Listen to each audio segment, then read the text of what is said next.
Mesdames, Messieurs, on est prêt à continuer cette émission de Grâce matinée aujourd'hui, le 8 juillet 2023, avec Jean-Emmanuel Pierre. Comment ça va, Jean-Emmanuel? Est-ce qu'on a Franz Voltaire? Ah ben, il m'a complètement oublié. Oui, c'est Franz Satan.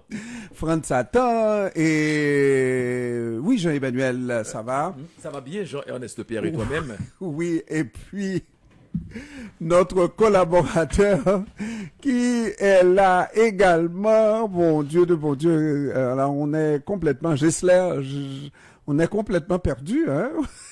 Ça va, Gessler Jean-Gilles?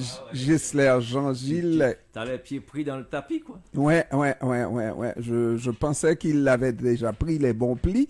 Mais des fois, quelqu'un est là, d'autres fois, ils ne sont pas là ou il n'est pas là. Donc, non, Franz, c'est la valeur Franz, sûre. oui. Franz, c'est la valeur sûre, à moins qu'il ne soit pas Gessler à Montréal. n'est pas la valeur sûre. Gessler est une valeur sûre, sauf. Sauf. et tu vois qu'il sourit. Man. Sauf. Ah oui, c'est. Ouais, Sauf quand il y a la cuisine à terminer. C'est-à-dire, messieurs, l'homme propose, la femme dispose. Ouais. C'est ça? Hein? Ouais.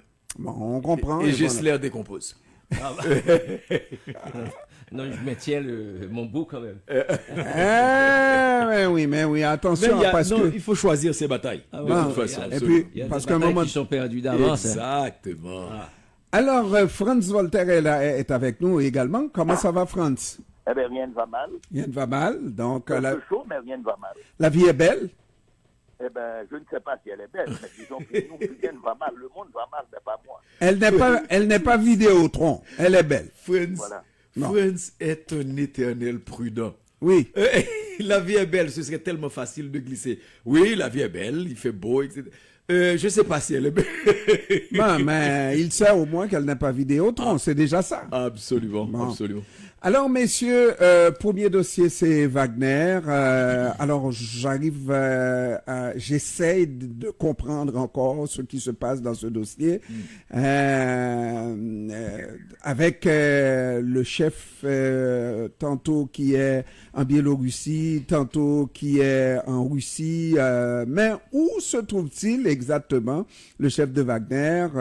Il y a eu un arrangement pour, après la sortie de Prigojine, n'est-ce pas, qui était un acte téméraire face au pouvoir russe. Il semblait qu'il y avait une alternative, qu'il y avait une entente pour qu'il se retrouve en Biélorussie. On a dit qu'il allait être en Biélorussie. Il n'a jamais été finalement en Biélorussie. Et là, aujourd'hui, on ne sait plus où il se trouve officiellement. Moi, je serais prudent. Hein? Je serais prudent. Mais tu es toujours prudent. Parce que, oui, parce que on a tellement spéculé, sorti toutes sortes de drapeaux possibles et imaginables dans cette affaire, qu'il faut y aller aussi d'analyse sans certitude. Parce que c'était évident, je me rappelle, il y a une semaine c'est un peu plus d'une semaine, que Moscou allait tomber, etc., etc. Et puis après, au fur et à mesure, on s'est rendu compte, quelques heures après, que ce n'était pas le cas. Rapidement, qu'il y a eu cet accord aussi, qui a été l'objet de toutes les spéculations possibles et imaginables. Et aujourd'hui, aussi, le fait pour Loukachenko, à quel jeu joue Loukachenko, Evgeny Prigojine et Vladimir Poutine, c'est là où moi je conseille la prudence, parce que c'est ce même Loukachenko qui est monté au créneau pour dire qu'il y a un accord, qui a annoncé que Prigojine était dans l'avion, qu'il était arrivé en Biélorussie, et qui affirme que non, il est toujours en Russie, etc. Comme je dis, plus que jamais, je crois que la prudence par rapport à cette situation est de rigueur. Oui, oui. Non, moi, je pense que il faut être très prudent parce que on ne sait pas qu'est-ce qui se passe en ce moment. Parce que si tu entends les commentaires dans les médias des pays de l'OTAN lors du comment dire ça, de ce mouvement de Prigojine en direction de Moscou, on avait cru comprendre que Prigojine était aux portes de Moscou et qu'il y aurait eu un coup d'État, Poutine serait arrêté, le ministre de la Défense, le commandant en chef des forces armées, M. Gerasimov. Écoute, les médias des pays de l'OTAN étaient d'une telle excitation. On dit, mon Dieu, qu'est-ce qui se passe? Est-ce qu'ils avaient des informations que les autres n'en avaient pas? Tout de suite après, on a su que ça a été dégonflé. C'est pas 25 000 hommes qui marchaient sur Moscou, c'est l'équivalent de 2 000 hommes qui sont arrivés à 400 km de Moscou et puis qui ont fait marche arrière parce que on a compris et que... puis Prigojine qui a dit aussi oui, que... c'était pas un coup d'État, que Prigojine, n'avait pas lui... l'intention de renverser l'ordre. Mais il allait bouter... Mais on avait gardé ça pendant longtemps aussi. Oui, mais il s'est jamais attaqué à Vladimir Poutine parce que sa bête noire, c'était le ministre de la Défense et monsieur le chef des forces armées russes dont il conteste les décisions durant l'opération. Mais par la suite, on a compris aussi que c'était comme quelque chose qui est arrangé avec Poutine. Poutine, c'est le joueur d'échecs. Tu vois pas venir ses jeux, il cache ses jeux. Peut-être c'est une façon aussi pour déplacer quelques troupes, pour envoyer, pour mettre la pression au nord, plus au nord de Kiev, à quelques 150 km de Kiev, en Biélorussie. On ne sait pas exactement qu'est-ce qui se passe. Aux dernières nouvelles, on a dit que Prigojine n'était plus en Biélorussie, qu'il serait à Saint-Pétersbourg, le siège social de Wagner. Peut-être que... On ne sait pas. Peut-être que la prochaine fois, à Franz Voltaire, on dira qu'il est en prison. Écoutez, moi je ne fais pas de spéculation. Ce que l'on fait en termes de faits, c'est que, au-delà des déclarations, s'il est en Russie ou s'il est en Biélorussie, c'est qu'il y a, et ça, on est en train d'aménager des camps et des camps pour héberger éventuellement, je dis bien éventuellement, des troupes de Wagner. On sait que cela se passe. Par ailleurs, les opérations de Wagner continuent en Afrique sans qu'il y ait interruption de leur présence, que ce soit en République centrafricaine, que ce soit au Mali. Donc, on peut dire que Wagner continue ses opérations ailleurs. Maintenant, est-ce qu'il s'agit, puisqu'on parle d'une contre-offensive qui semble avancer très lentement et buter sur certains obstacles mis en place par la défense russe, est-ce que le fait d'ouvrir un camp en Biélorussie ne limiterait pas cette contre-offensive en obligeant les troupes ukrainiennes et les brigades d'assaut ukrainiennes, elles sont 13, à pouvoir se concentrer éventuellement sur la région de Kiev et mettre en place une défense territoriale face à un potentiel au potentiel de Wagner et à une possible intervention de Wagner sur ce front. Donc personne ne sait exactement ce dont il s'agit. On n'a pas d'informations, on a des spéculations, que ce soit sur CNN, que ce soit C'est dans l'air, que ce soit dans les postes de télévision occidentaux, tout le monde spécule. D'autant plus, il y a une nouvelle escalade, puisque les États-Unis, que ce soit à travers son Conseil de sécurité et de son porte-parole, et même la déclaration du président Biden, c'est l'envoi éventuel à l'Ukraine de cluster bombs, c'est-à-dire ces bombes à fragmentation qui sont interdits par plus de 100 pays. Qui est condamné par les Nations Unies, la décision. Oui, c'est-à-dire et même les États-Unis, ils disent c'est sous précaution. J'ai entendu aussi les responsables ukrainiens dire qu'ils vont essayer de vérifier parce que ce sont des bombes à fragmentation qui risquent de toucher les populations civiles. Donc, ils justifient tout cela. Donc, on sait qu'on rentre dans une forme d'escalade de nouveau. Parce que, pour le type de munitions, est-ce que tout cela, il y a une guerre de propagande, il y a une guerre d'information, il y a à la fois une guerre, il s'agit d'une guerre hybride.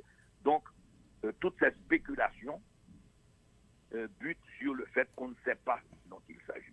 Mais Franz Voltaire, excuse-moi Franz, il faut amener cet élément là-dedans, c'est que Poutine lui-même, le lendemain de la sortie de Prigojine et puis l'échec du mouvement, Poutine a pris la parole pour dire que l'État russe a financé Wagner à hauteur de 1 milliard d'euros. C'est-à-dire que Wagner, c'est une chose, on dit que c'est une milice, mais c'est des forces. Exactement. Donc, il veut se débarrasser de préférence de Prigojine, mais par contre, certains éléments de Wagner seront intégrés aux forces russes. Il faut comprendre, Wagner existe avant Prigojine. Oui, tout à fait. Bon. Deuxièmement,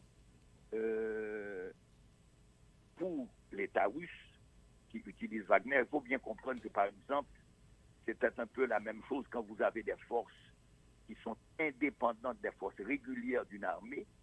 Par exemple, en France, c'est la Légion étrangère. Mais la Légion étrangère, depuis le 19e siècle, est intégrée à l'armée française par son corps d'officiers.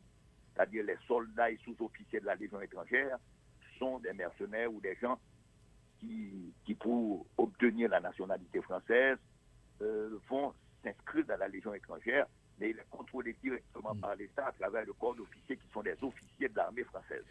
Mais Maintenant, le cas de Wagner, c'est une tentative, effectivement, de pouvoir, à travers un contrat avec l'État russe, de les mettre sous un contrôle direct et donc de réduire la marge d'autonomie qu'avait Wagner. Mais il faut attendre pour voir ce que cela va se concrétiser, comment cela va se concrétiser. Ouais, alors nous avons notre collaborateur qui est là. C'est pas parce qu'il est en retard qu'on ne lui dit pas bonjour. Bonjour. Monsieur Côté-Paluc, comment ça va? Ça va bien, ça va bien. Une grosse soirée hier soir. Il y avait une grosse soirée haïtienne au MTLUS. Ça a fini à 3h du matin. Ah, je oui. m'excuse d'être un peu en retard ce matin, mais je vous en reparlerai un peu plus tard au cours de l'émission. Quand même des histoires assez intéressantes. Assez intéressante. Cela dit, tu as entendu mes amis épiloguer un peu sur l'aventure de Wagner et de Prigojine.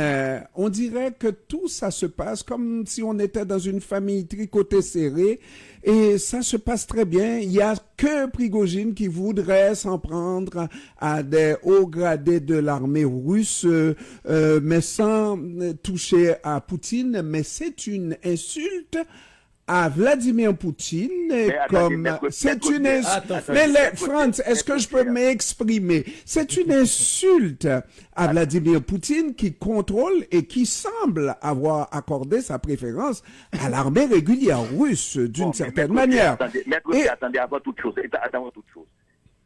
Vladimir Poutine n'est pas un militaire. Il n'a pas eu de carrière militaire. C'est un homme qui a servi dans les services secrets. Donc, il n'y a pas de vision stratégique militaire. Attendez, c'est comme si vous dites que c'est M. Biden qui va conduire la guerre. Ce n'est pas un militaire. Ce n'est pas comme Eisenhower quand il était président. Je n'ai pas dit ça non plus. Donc, au départ, à mon avis, il faut être raisonnable. Au départ, Vladimir Poutine ne peut compter que sur des militaires.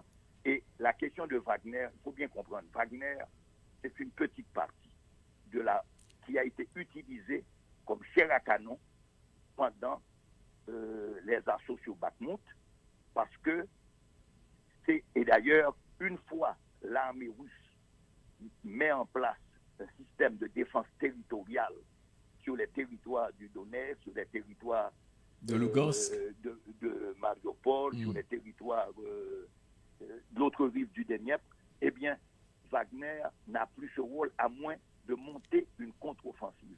Et donc, il faut comprendre quel est le rôle, c'est-à-dire, il ne faut pas prendre de la propagande. Alors, on est là pour éclairer les gens. Non, mais vous êtes en train de spéculer, la France. Parce que, il faudrait effectivement avoir des données très précises. Mais c'est des données très précises. Mais on ne sait pas ce qui se passe. On ne sait pas pourquoi ça s'est passé de cette manière, la France. Je ne suis pas en train de spéculer. Je veux vous dire que Bakhmout, les Wagner, une fois établi le contrôle sur Bakhmout, Wagner n'a aucun rôle à jouer. Le rôle, c'est la défense territoriale qui est basée sur l'utilisation massive d'artillerie. Et ça, c'est la tradition de l'armée russe depuis, je dirais, les tsars. Donc, c'est une armée qui compte sur la masse. Moi, ce que j'ai entendu... Aujourd'hui, les spécialistes ont fait sortir un texte dans Foreign Affairs où ils disent effectivement la technologie compte, mais la masse compte aussi, ce qu'on est sous-estimé. Donc, il faut analyser ça tranquillement. Non, mais ce que j'ai entendu, moi, de cette première partie d'analyse, et là, je compte sur mon ami qui n'a pas dit encore son premier mot sur la question, c'est comme si c'est encore une fois la presse occidentale qui a alimenté tout ça. Ça a été inventé de toutes pièces. Non, moi, j'ai entendu Gessler. Je cite Gessler. Je pointe du doigt Gessler. Et qu'il a dit, oui, qui a dit comme quoi c'était inventé de toutes pièces par la presse occidentale, alors qu'il y a quelque chose qui a mal tourné, visiblement a mal tourné dans la stratégie utilisée par les Russes. Et qu'on le veuille ou non, lorsque, même si c'est pas lui, Vladimir Poutine, qui mène cette guerre, mais c'est lui le général en haut de tout ça, et n'est-ce pas? Et c'est lui qui a permis aussi qu'il y ait cette intervention des forces spécialisées au sein de cette armée, si on veut, n'est-ce pas, qui combattent. Et c'est lui qui aurait dû trancher tout de suite, voyant l'attitude de Prigojine, n'est-ce pas, qui était vraiment quelqu'un qui pouvait aller dans ce sens-là, et il fallait le prévoir. Donc, il n'y a pas de prestige à tirer de ce qui s'est passé, là. Il n'y a pas de prestige, au contraire, c'en est gênant pour Vladimir Poutine, oui. Maître Pierre, vous vous rappelez la guerre en Afghanistan? Est-ce que ce sont les présidents qui gèrent? C'est-à-dire que c'est une illusion de penser. Vous gérez une radio et vous ne pouvez pas la gérer entièrement. Alors, imaginez-vous que quelqu'un peut gérer des pays de 17 millions de kilomètres carrés. Il est le décideur, ça c'est une chose. Mais en même temps, quand vous menez des opérations militaires, que ce soit aux États-Unis, avec les Bush, que ce soit en France, dans leurs opérations dans le Sahel, que ce soit là aussi, je doute très fort. Mais je crois que Franz,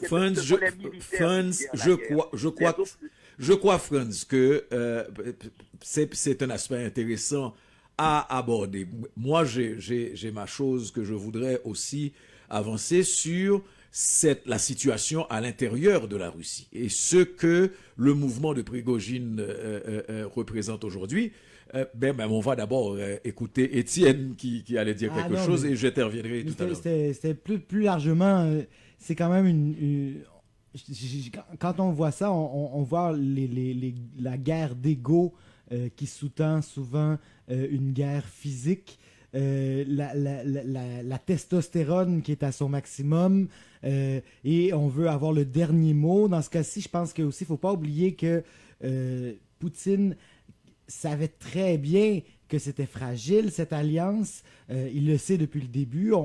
Il y a des gens qui l'ont souligné depuis le début de Wagner. On parle de Tchétchénie, on parle d'autres endroits. Dès qu'il y avait une première distension, ça pouvait créer des malaises et on sent que ce malaise-là, aujourd'hui, il a été ouvert au grand jour. Mais au final, c'est un gros système que la Russie, c'est un gros système qui est une guerre qu'il faut alimenter, dans lequel il faut ajouter un moral aussi pour garder le moral des troupes. Il faut faire suivre tout le monde. Tout le monde pense avoir la dernière idée et il jouait vraiment avec le feu, avec cette petite guerre-là, parce que il y a beaucoup de fronts sur lesquels il compte sur Wagner, en Afrique entre autres, qui n'ont pas changé durant toute cette rébellion-là. Et il ne pouvait pas complètement non plus virer sa veste et aller contre ce général, entre guillemets, mercenaire, parce qu'il fallait qu'il joue de diplomatie avec tout le monde. Et ça, là, c'est pas la presse occidentale qui a inventé en disant que c'est un traître et les traîtres auront à payer pour leur forfaiture. Absolument. C'est le discours de Vladimir Poutine. C'est Vladimir Poutine qui l'a dit.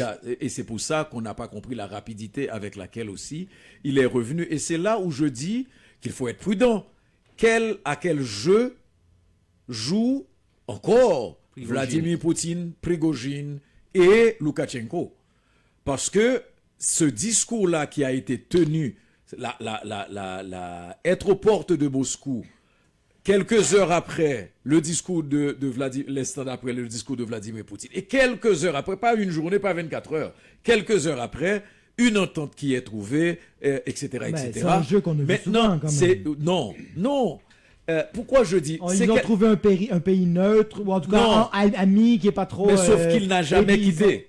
Sauf qu'il n'a jamais quitté, selon Loukachenko. Ça veut dire que Loukachenko pourrait avoir pour mission d'éliminer Evgeny Prigojine. Ça serait jamais arrivé? Quand on pousse dans la spéculation, on peut aller jusque-là. Comme il y a des gens qui disent que on veut enlever à Prigojine Wagner et que Prigojine serait en train de se préparer avec des hommes de Wagner.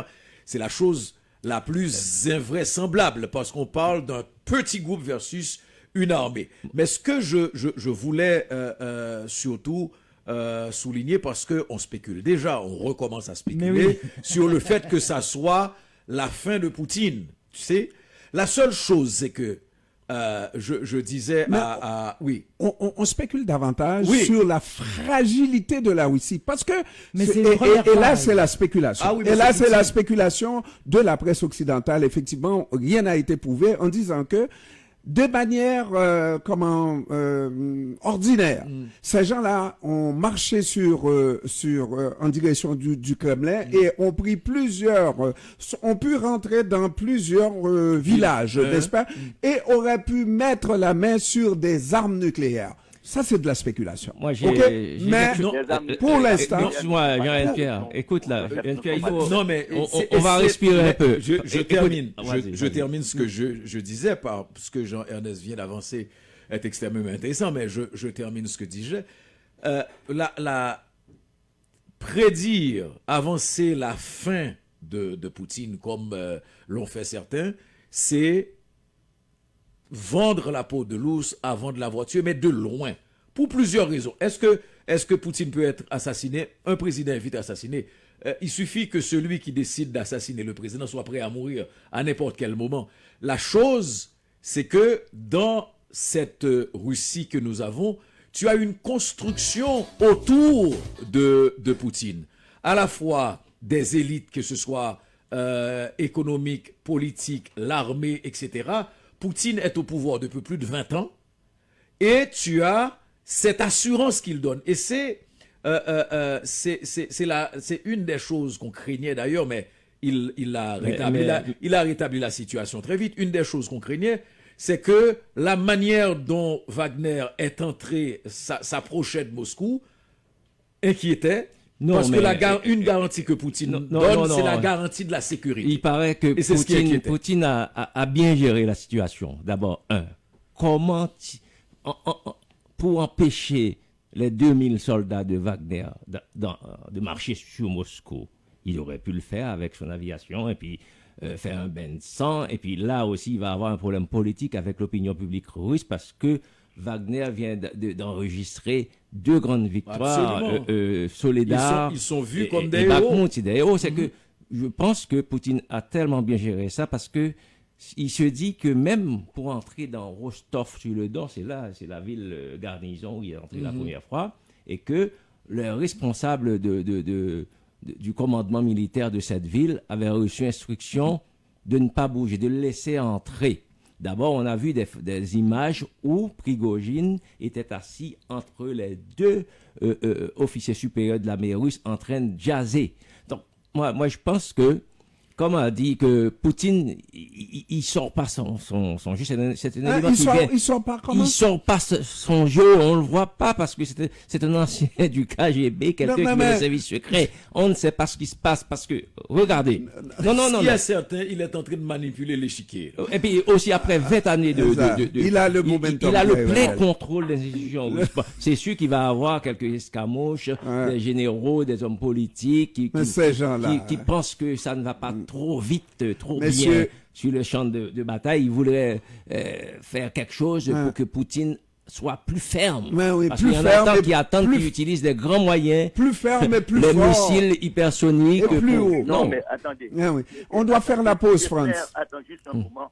Écoute, 30 secondes, France. S'ils le font situation avait cédé, Hmm. les Américains n'auraient pas passé à une escalade supérieure, Ah. ce qu'ils avaient refusé. Non, mais Poutine est- non, en est non, so- non, non, attendez. Non, mais vous avez raison, Poutine en est C'est-à-dire, sorti donc, plus fort. Quelque part, le front Ah. n'a pas cédé. Ouais. Quelque part, il faut comprendre aussi, Wagner, son armement vient de l'armée russe et des réserves de l'armée russe. C'est-à-dire, Wagner, c'est une force, c'est comme les Marines aux États-Unis ou comme la Légion étrangère. Il dispose d'armements dans la mesure où l'État fournit ces armements. Ok. Donc, il n'a pas la capacité d'opérer indépendamment de l'État russe. Ok. C'est une création de l'État russe. Et puis Wagner est dirigé sur Monsieur- le champ de bataille par des, Non, mais par des vétérans de l'armée russe. Hein. On a retenu que même dans cette situation-là, Vladimir Poutine en sort plus fort et renforcé. Je sais pas, je sais pas. Mais bien sûr, mais j'ai entendu et j'ai compris, messieurs. On fait la pause commerciale. Il est de mauvaise On- foi. Et puis il Non, faut, mais voir, il, faut on voir fait le- la pause. il faut voir aussi le sondage qui a suivi. Absolument, il est encore plus, toujours plus haut, toujours plus fort, toujours.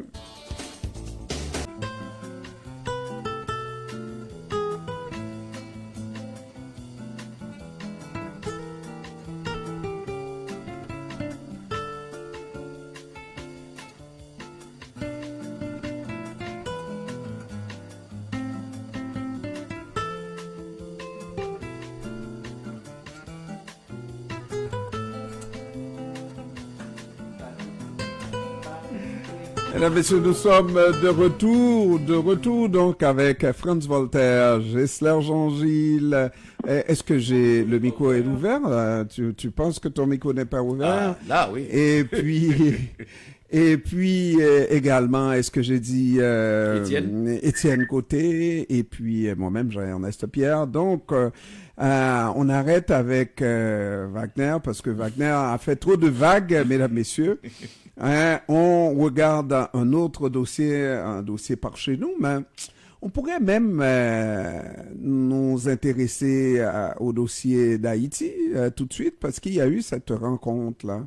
Gessler, tu en as entendu parler, tu n'étais pas suffisamment important pour recevoir t'inviter, l'invitation.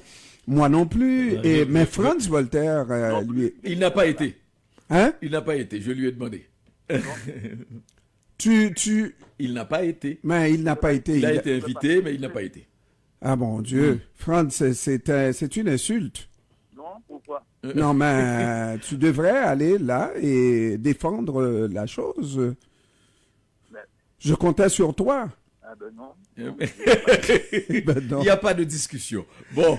Alors, monsieur le Conseil des ministres sur la francophonie canadienne parle de l'atteinte de la cible de 4,4% en immigration francophone à travers le Canada. Et on a fixé ce seuil-là parce qu'on croit que ça va aider à monter la francophonie à l'extérieur du Québec. 4,4%. Dans certains cas, on a même dit que le Québec qui levait le nez sur les immigrants francophones avait perdu le tempo de la francophonie ou pourrait perdre le tempo de la francophonie parce que parallèlement, le reste du Canada Est en train de s'ouvrir. accueillait les nouveaux immigrants francophones venus de pays francophones comme le Maghreb, Haïti, etc., étaient ouverts à ça pendant que le Québec s'enfermait sur les francophones de souche. on Du va Sud. dire. plutôt, parce que- Francophones de souche. parce que quand tu S'enfermait dis- sur, ok. dans le Quand tu parles sens de nous francophones restons. de souche, parce que tu te rappelles le Premier ministre Legault, au lendemain de son élection, il s'était rendu à Paris, il s'était fait questionner sur sa position de réduire de 20% le nombre d'immigrants. Alors là, quand tu lui as demandé, monsieur le Premier ministre, c'est sûr que vous allez réduire l'immigration de 20%, il dit non, les Européens ne devraient pas s'inquiéter parce qu'ils vont continuer à rentrer comme avant. Mais on a compris qu'il s'adressait à l'immigration aux Français, des pays aux du Sud. non-blancs. Aux mauvais immigrants. Et cet article a été traité par nul autre que Christian Rioux dans Le Devoir. Christian Rioux, on peut dire que c'est un identitaire aussi, mais il a eu le courage de le dénoncer.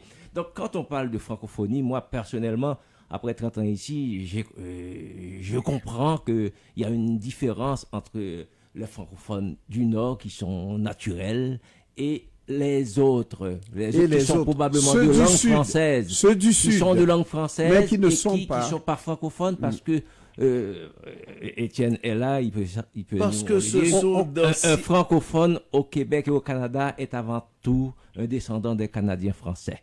Les autres, ce sont des gens qui des héritiers de colonies. Ouais. Alors, en tout cas, non mais ça on l'avait vu venir, on l'a analysé déjà sous toutes les coutures, Jean-Ernest Pierre. Il suffit de suivre au-delà de notre nombrilisme québécois, la presse québécoise essentiellement, pour voir à quel point il y a une promotion qui est faite. Il était question, par exemple, à un certain moment, on avait arrêté le financement d'une université francophone en Ontario, et ça a fait un tollé incroyable. Le gouvernement est revenu là-dessus, etc. Tu as des communautés de plus en plus, les Acadiens prennent de plus en plus pied, alors qu'il y avait justement un effritement à ce niveau-là. Moi, je crois que et quand on suit les réseaux sociaux, les associations, il y a de plus en plus d'associations qu'on voit passer aussi sur les réseaux sociaux. Il y a un engouement dans le reste du Canada, comme le disait Jean-Ernest Pierre, pas nécessairement parce que les gouvernements le veulent, parce qu'ils sont plus travailleurs que les autres, non, parce que tu as de petites communautés francophones dans ces provinces qui encourage la venue de gens de territoires francophones parce que ça va leur permettre d'avoir plus d'importance, parce que ce sont des éléments de la culture de ces provinces-là aussi. Je souligner aussi que, oui, je suis plutôt d'accord, mais ayant moi-même une partie de ma famille canadienne-française et qui vient justement de l'Alberta et de l'Ontario, faut pas oublier, je pense aussi que ces communautés-là sont un peu ce qui s'annonce pour le Québec. Puis c'est ça, je pense, que les gens ont peur, ce qui fait qu'il y a un repli identitaire comme celui-là. C'est-à-dire que oui, ils veulent augmenter, ils veulent changer la donne, mais en ce moment, ces communautés-là sont appelées à s'éteindre. Vraiment, là, ils sont en train de s'assimiler graduellement à l'anglais d'ici 100 ans. Bon, peut-être pas en Acadie, mais dans l'Ouest canadien, c'est sûr qu'il y a des grosses difficultés juste pour survivre ces communautés-là. Donc, ils ont vraiment besoin de cette immigration-là pour empêcher qu'ils soient effacés. Mais je pense que c'est tout le Canada anglais qui a cette même réflexion-là aussi. C'est-à-dire qu'ils veulent augmenter leur poids démographique. Ils savent qu'ils ont la supériorité culturelle en Amérique du Nord en étant anglo-saxon WASP. Et donc, ils se disent, on va faire venir le plus d'immigrants possible, qui est une politique. Moi, je pense qu'il y a deux phénomènes qu'il faut distinguer. Le phénomène démographique, à la fois à l'échelle du Québec et à la fois à l'échelle canadienne, parce que ça se joue aussi, je dirais, les tendances lourdes à l'échelle démographique. Il n'y a presque plus d'immigration européenne. Si on voit les statistiques, la France est un pays aussi qui reçoit des immigrants, et presque toute l'Europe.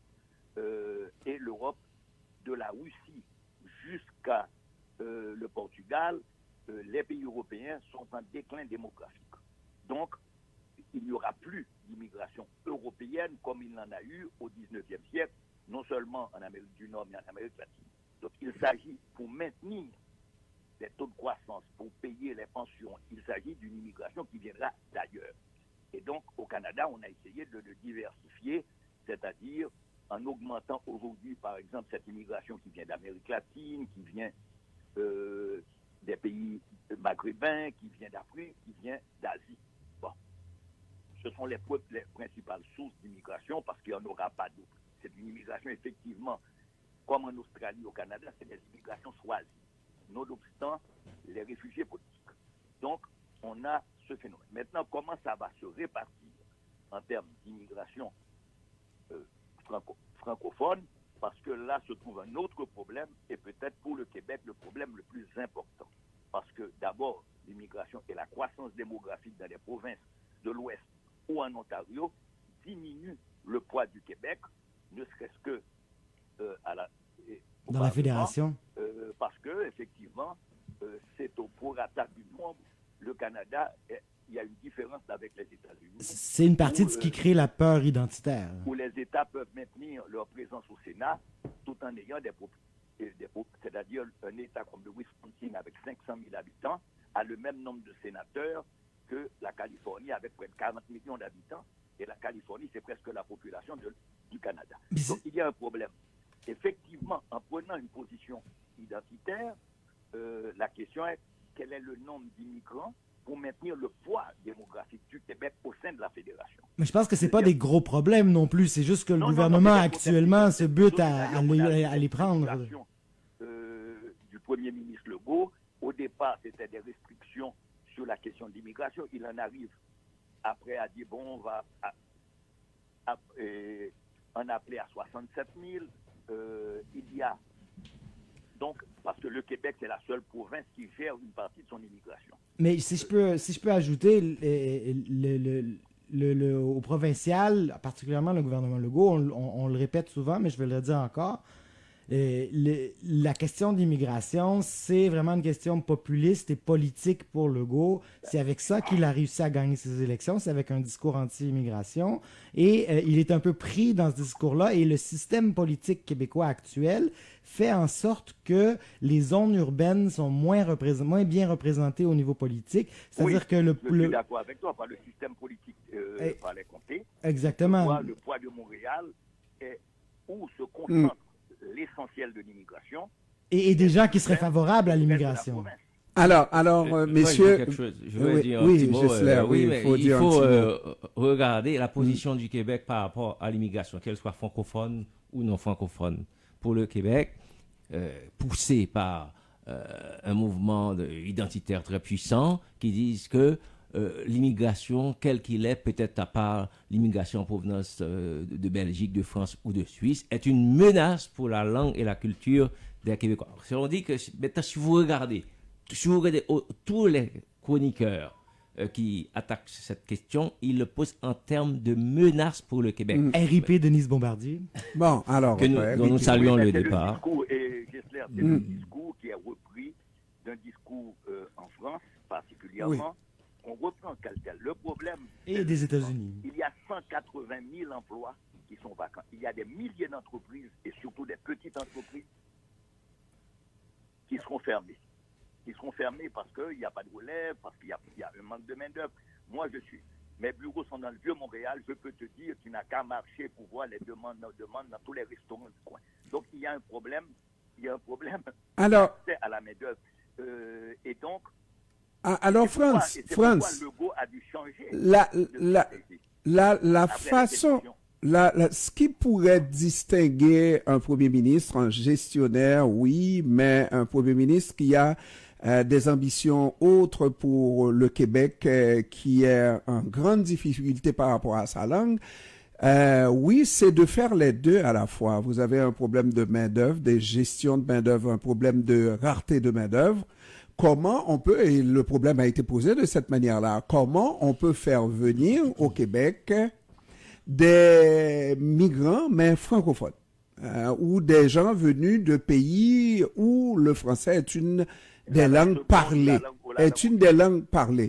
Alors, ce que je crois que François Legault a manqué totalement, c'est de vouloir s'accrocher, mais à tout prix, à une promesse électorale qui était de réduire le nombre d'immigrants. Lorsque Justin Trudeau est passé à l'offensive pour, au contraire, augmenter le nombre de migrants dans le reste du Canada. Le faire passer à 100 millions d'ici 20 ans, c'est ça?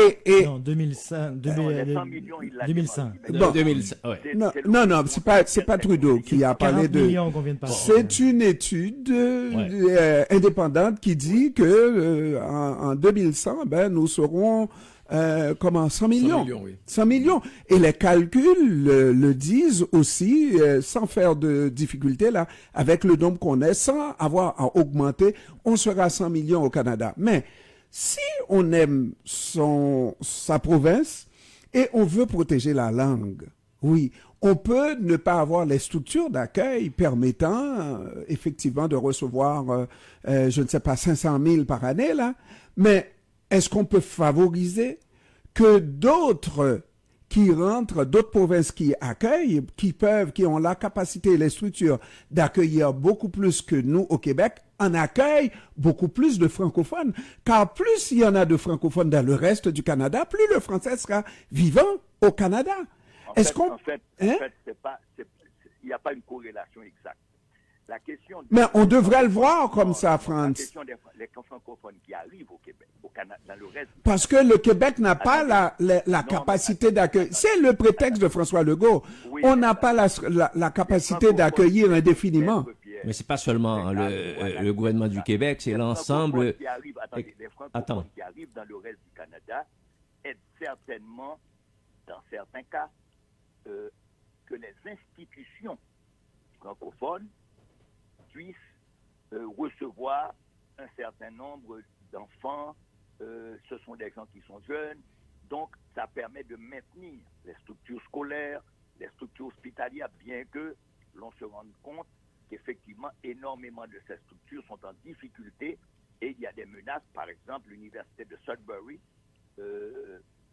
en Ontario est menacée et on le voit un peu partout. Au Nouveau-Brunswick, on voit aussi que ces francophones peuvent permettre à la fois de contrer le déclin démographique qui touche l'ensemble des populations francophones et qu'il s'agit plus de mots, il s'agit, et la plupart des gens qui émigrent vont s'assimiler au milieu anglophone, peu importe qu'ils soient francophones au départ ou que le français était une langue d'usage pour eux. Donc, la question pour le Québec, c'est que, c'est un fait, et comme je dis, les phénomènes démographiques se jouent sur le long terme. Hein, et donc, le renforcement des populations dans les autres provinces vont faire qu'au niveau des structures du Parlement, le nombre de députés francophones, le nombre de députés du Québec va être réduit. Mais France, pour le Québec, il y a un problème majeur, c'est que la majorité d'origine canadienne française du Québec pense que l'arrivée massive d'immigrants, qu'ils soient francophones ou non francophones, va poser un problème pour la survie même du groupe francophone majoritaire. C'est-à-dire que vous pouvez être de langue française, originaire d'Afrique ou n'importe où, mais par contre, ça va quand même baisser le nombre de Québécois de souche. Ouais. Exactement. C'est à ça mais qu'il il y a une nuance quand même qu'il faut apporter. La majorité, je suis pas certain que la majorité pense même en amenant des immigrants francophones, on va tuer la culture québécoise. Là. Je pense le gouvernement se fait élire quand même avec 30-40% des votes. On n'est pas non plus... je sais pas si c'est la majorité. J'aime mieux mettre une nuance. Peut-être que c'est mon idéalisme montréalais. Mais bon, quand même, il y a un mouvement très clair et qui est au pouvoir en ce moment et qui est un repli sur soi. Ça, je veux pas le nier. Mais bon, j'espère que c'est pas la majorité.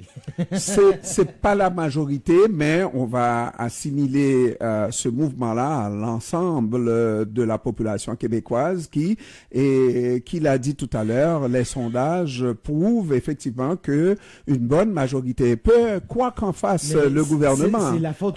C'est pas qu'en fasse le gouvernement, c'est aussi le gouvernement vogue sur une vague et nourrit la vague lui aussi. Donc c'est vraiment un jeu dangereux et c'est là que on voit le poids de tous ces chroniqueurs qui ont la parole. C'est la responsabilité des entreprises de presse souvent. Je pense au Devoir qui publie des Christian Rioux. Je pense au Journal de Montréal qui publie, je ne les nommerai pas, et qui justement se cache derrière cette liberté d'opinion pour accepter un certain discours vraiment nauséabond. Et là-dessus, vraiment, je pense qu'il y a une grande responsabilité des gens ici qui prennent pas... Non, et puis de toute façon, il faut comprendre. Un des problèmes, c'est la structure même du fonctionnement de l'Assemblée nationale avec une plus faible représentation des grandes villes comme Montréal ou Gatineau par rapport à des régions, aux régions. Donc, ou la ça, c'est BTB. un problème. D'abord, le fait aussi que la capitale soit à Québec, donc contrairement distante des préoccupations des villes, mais il faut comprendre que le problème qui se joue, c'est aussi le fait qu'il y a un effondrement de la démographie des Canadiens français. Et ça, on ne peut rien y faire, comme ce qui se passe en Europe, comme ce qui se passe ailleurs dans certains pays, et comme ce qui se passe de la Russie, comme je l'ai dit. La population russe est moindre de ce qu'elle était. Écoutez, En Chine, aujourd'hui la moyenne de vie en Russie, c'est presque à peine plus élevé qu'en Haïti. Hein. Mais écoute, Donc, ça, France, c'est des problèmes très réels. mais Montréal pose vraiment un problème aux nationalistes québécois parce que ils viennent toujours avec ce chiffre-là de 1980. La quantité de francophones de souche qui vivaient à Montréal était autour de 80, plus de 80%. Et maintenant, il tombe en bas de 80. C'est-à-dire que c'est comme un observatoire là-dedans. Non, Il c'est observe moins de 80%. Ah oui, Oui, oui, c'est-à-dire c'est de le tiers francophones des... à Montréal. Mais au moins le tiers des Montréalais sur l'île de Montréal sont issus de l'immigration. L'immigration ou bien l'immigration plus ancienne. Mais le problème, c'est que c'est à partir de ces chiffres-là qui aiguillonnent les nationalistes pour dire il y a un problème. Plus on fait venir d'immigrés, qu'ils soient francophones ou non, c'est au dépens de la majorité francophone de souche de Montréal. Parce que Montréal, c'est le baromètre.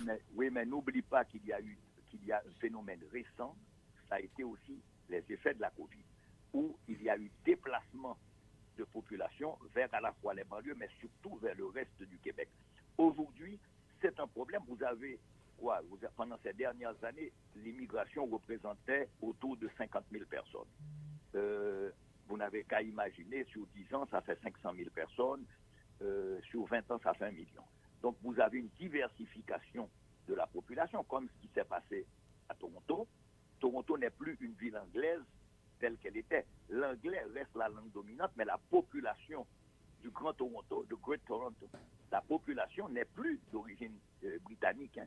Donc, il y a des changements démographiques qui sont... Mais partout en Amérique du Nord, et des changements. Los Angeles n'est plus une ville anglo-saxonne à Et 100%. comme des changements, messieurs, qui sont dictés directement par des lois naturelles. Absolument. Et des lois qui ont toujours existé parce que le monde est un monde d'immigration.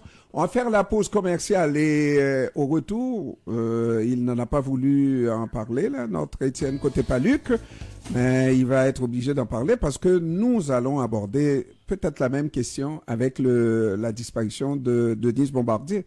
Parce que c'était un apôtre, est-ce que ça se dit, ou une apôtre, n'est-ce pas, de cette théorie-là.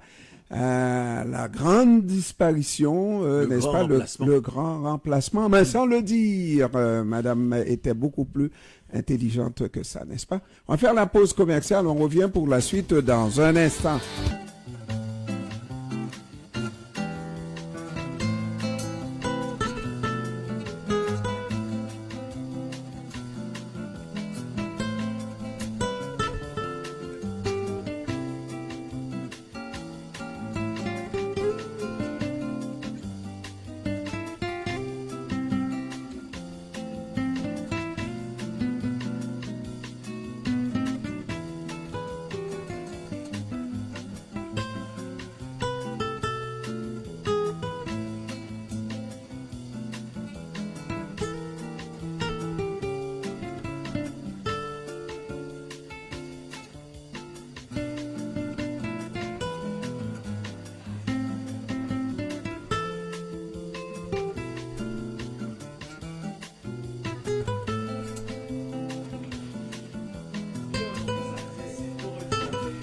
Mesdames, Messieurs, nous sommes de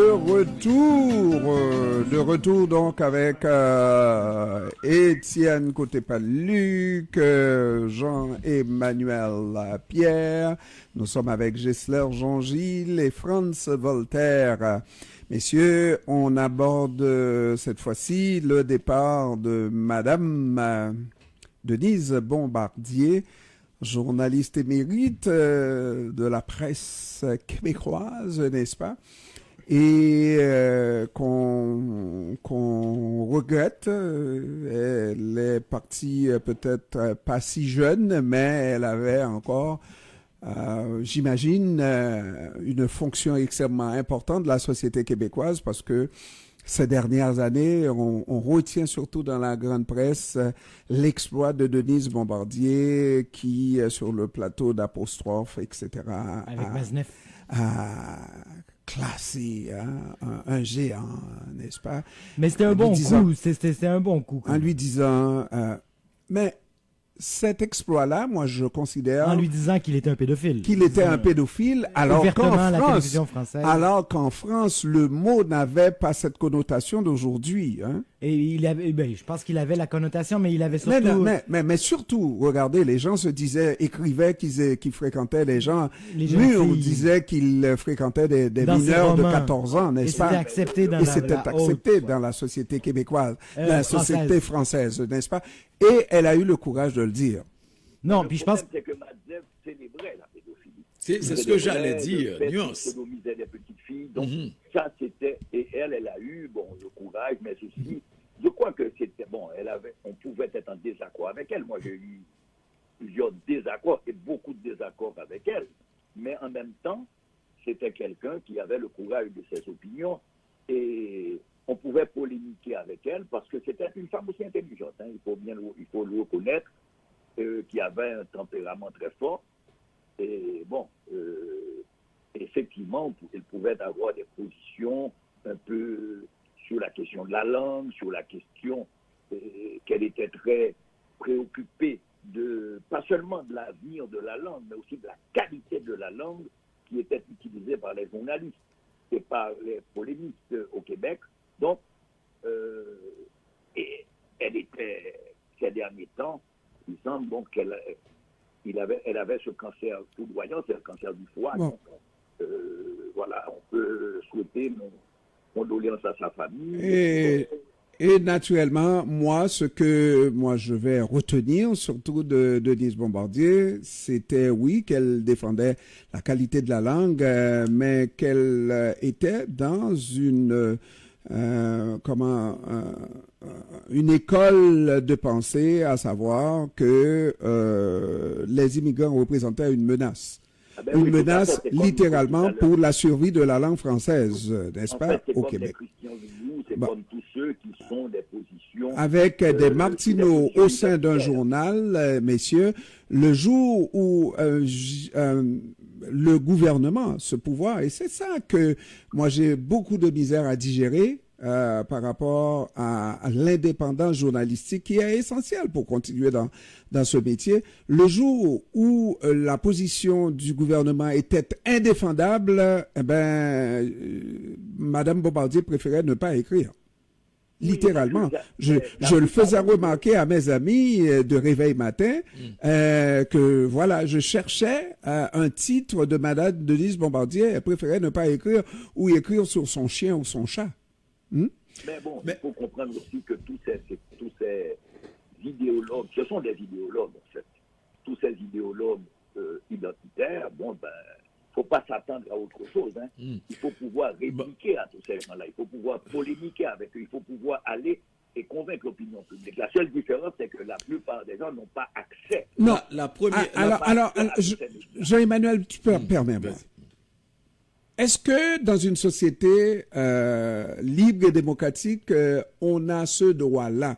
Lorsqu'il y a quand même, lorsqu'on parle de concentration des pouvoirs de la presse, au sein d'une seule organisation. Je prends Québécois.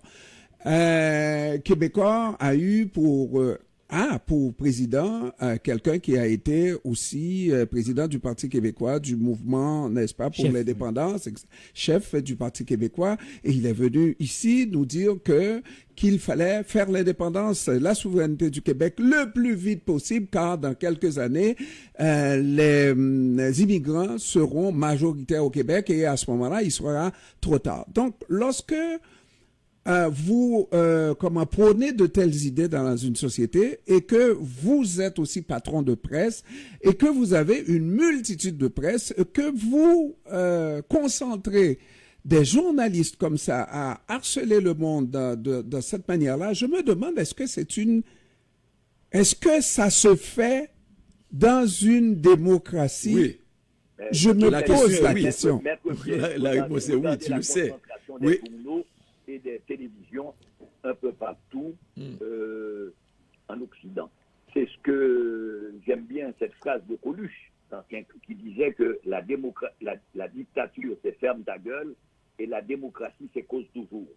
C'est-à-dire la concentration des médias, aujourd'hui, permet que des narratifs, et un type de narratif identitaire, puissent se développer tranquillement. Et se normaliser surtout. C'est ça Et qui est se important. normaliser Voilà. surtout. On le voit partout, hein, c'est-à-dire si on reste simplement dans le monde francophone, c'est les Bolloré, les Boc-côté. les gens qui concentrent, Bon, qui je vais contrôlent dire- la propriété Je vais des dire un médias. mot sur Mme Et en Bombardier plus aussi. de ça, il y a beaucoup moins de journalistes que de gens qui émettent des opinions. Par rapport à Mme Bombardier, bon, c'est quelqu'un que j'ai suivi quand j'étais journaliste en Haïti, parce que le dimanche, elle avait sa fameuse interview qui était retransmise sur Télé Haïti.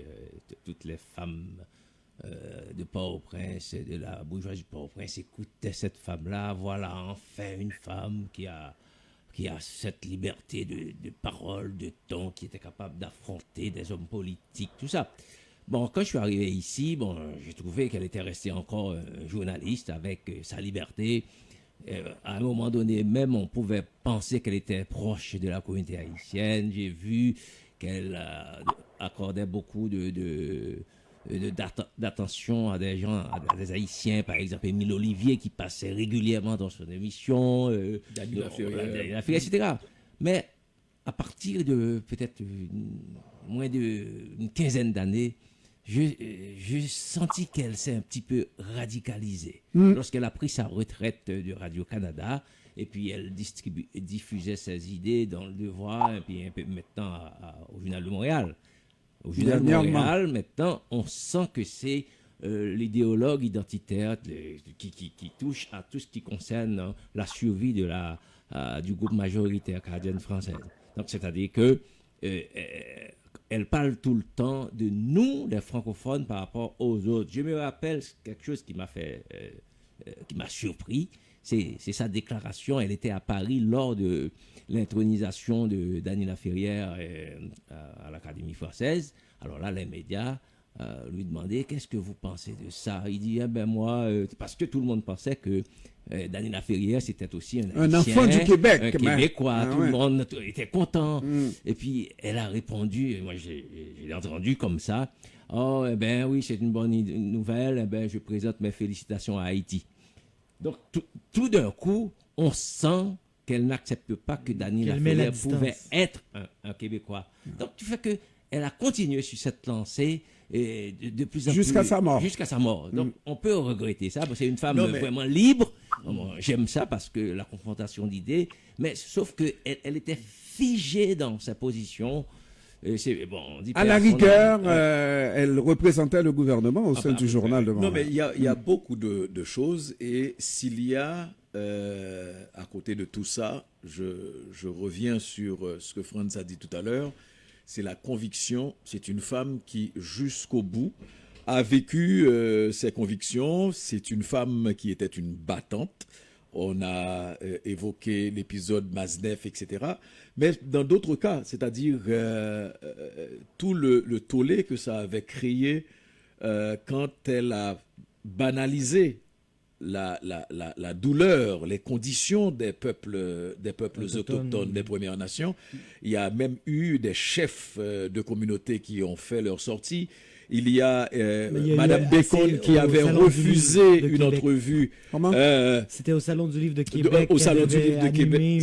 Une table ronde sur la question autochtone. Et les gens qui devaient participer se sont levés et ont dit non, on veut pas que ça soit elle. Finalement, ça n'a pas eu lieu à cause de la COVID, mais ça a finalement été annulé, entre guillemets. Également. Madame Bacon, qui est une figure de la littérature autochtone importante, avait profité de ça pour dénoncer et pour la qualifier de personne sans aucune sensibilité, par rapport à la misère des autres et en particulier du peuple autochtone. Et il y avait un des chefs qui avait fait une sortie. Alors, c'est ce que je veux dire. Mais ça n'a pas empêché, ça n'a pas ébranlé Madame Bombardier sur ce qu'elle avait eu comme sortie, ce qu'elle avait eu comme prise de position, etc. Parce que c'est sa conviction profonde. Chaque fois, je dis la même chose par rapport à François Legault, mais à un autre niveau, peut-être que moins intelligent. C'est chaque fois que je dis les prises de position de Legault, on lui demande de s'excuser, de se rétracter, etc. Il ne le fait pas, ou bien il va dire quelque chose du bout des lèvres, parce que c'est la conviction profonde aussi de François Non, Legault. mais Tu comprends? Jean-Emmanuel, Ouais. au-delà de la conviction profonde, il y a le bon sens aussi. Et c'est un peu pour dire pourquoi il se retrouvait sur certaines choses. Il y a le bon sens aussi qu'on doit toujours faire valoir, et que Madame ait eu sa position profonde sur certains aspects, mais il y a une logique. Ce n'est pas vrai que les Québécois, parce que tout à l'heure quelqu'un a avancé que on est tous immigrants de quelque part. Il y a que des immigrants de plus vieille souche que d'autres, n'est-ce pas? Mais sinon, tout le monde vient de quelque part. À moins d'être n'est-ce dans pas? les Premières Nations. Bon. Mais C'est ça. on est bien d'accord. Et surtout, comme je veux revenir sur un aspect qu'on a mentionné tout à l'heure, la normalisation. Tant qu'on finit par accepter. En fait, je pense que c'est ça qui est vraiment, c'est le porte-voix que Mme Bombardier a eu, malgré ses idées que j'ai qualifiées déjà dans le passé de nauséabondes, malgré toutes ces idées vraiment réfractaires, réactionnaires, elle trouve sa voix et les boucliers sont même plus levés tellement qu'on est habitué à entendre ce discours-là et on l'accepte encore, même dans des médias qui se disent de gauche, on pense au Devoir, et ces discours-là existent et on sont là à chaque jour. En tout cas, de l'étranger, moi qui habite surtout à l'étranger d'habitude, je reviens ici puis je me dis, ils font encore la même chose. Il n'y a personne qui leur ont dit. Oui. Et il faut aussi regarder la trajectoire que suit cette société québécoise de Québec Inc., n'est-ce pas, qui a tendance à rejeter de façon beaucoup plus officielle. Et le jour où Michaël Jean a été nommé gouverneur général, il fallait les voir. Parce que Michaël Jean, qu'on le veuille ou non, une Québécoise venue d'Haïti et qui assume et qui ne pouvait pas faire semblant d'être née au Québec et de parents francophones blancs, n'est-ce pas?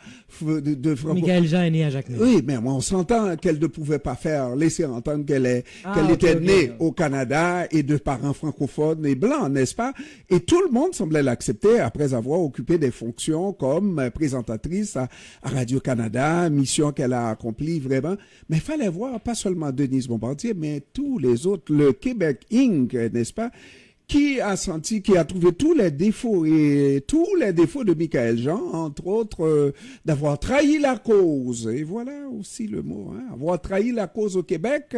Et la cause, c'est une seule. Il faut être indépendantiste pour être un vrai Québécois de conviction. Je fais une petite parenthèse pour voir, Jean-Pierre, quand tu parles des parents de Michaël Jean qui ne sont pas francophones. Non, mais c'était une... Je te dis carrément que Michaël Jean est de langue française, sa mère fait partie... Mais il n'a pas compris. S'il n'a pas compris, il y a d'autres qui ne m'ont pas compris. Mais je te donne une petite information. La maman de Michaël Jean appartient à la première génération de femmes qui a intégré l'école nationale supérieure en 48. J'espère que tu ne m'as pas compris. Non, je sais, mais quand même, c'est pour faire avancer la discussion. Et que son père, là, qui était le directeur du prestigieux collège Saint-Pierre des années 60, c'est-à-dire c'est des gens très cultivés. Tu peux être très cultivé. Oui, mais elle est même la nièce de René Despès. Elle est même la nièce de René Despès. Là, je pense que ce que dit Ernest, il faut séparer, je dirais, la langue du langage. Il faut séparer le fait que les gens parlent le français du fait que les gens de l'ethnicité comme telle. Mais c'est la grande différence avec les années 80. Voilà. C'est pas une question de langue strictement, stricto sensu. On n'ose pas je pense que en parler, mais c'est la question que les gens qui viennent d'Haïti, qui viennent du Maghreb, ne sont pas ethniquement canadien-français. Je suis d'accord. Utiliser le mot canadien-français, mais en fait, on sait que tout cela est...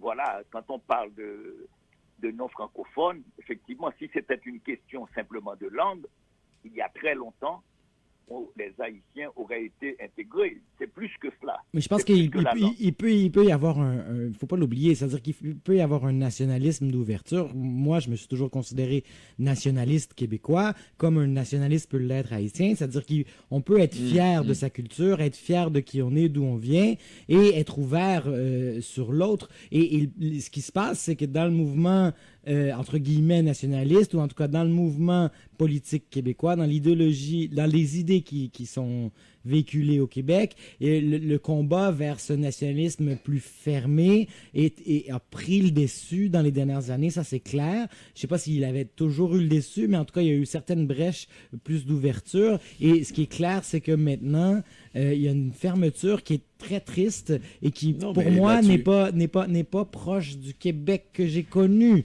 quand Tout à j'habitais fait, ici. mais Étienne, il y a eu, par exemple, pour ceux qui sont plus jeunes, mais ceux qui sont plus vieux se rappellent, le nationalisme de Gérald Gaudin, de Qui était Gaston Miron. plus civique. Alors, Franz, c'est là où on a un petit Il y a problème. un Parce qu'à déplacement. l'époque, c'était C'est- tous les Québécois qui habitent au Franz, Québec. Oui. C'est Qui là parlent où français, c'est c'est des là où Québécois. on a un petit problème. Nationalisme, normalement, ça cote et ça coquine avec indépendantiste trop souvent. Ben, Oh, souvent. François Legault, c'est On- le bon Ah ben, exemple. voilà la question. Il est Voilà pas la indépendant, question. il est plein- il est Voilà plein un, indépendantiste. voilà un premier ministre qui vient faire la distinction en disant attention, je ne suis pas indépendantiste. Peut-être qu'il n'est plus indépendantiste.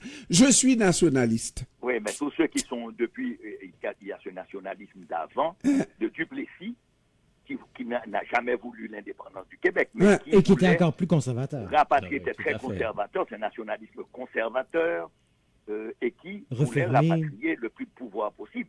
C'est un peu ce que dit, à mon avis, François Legault.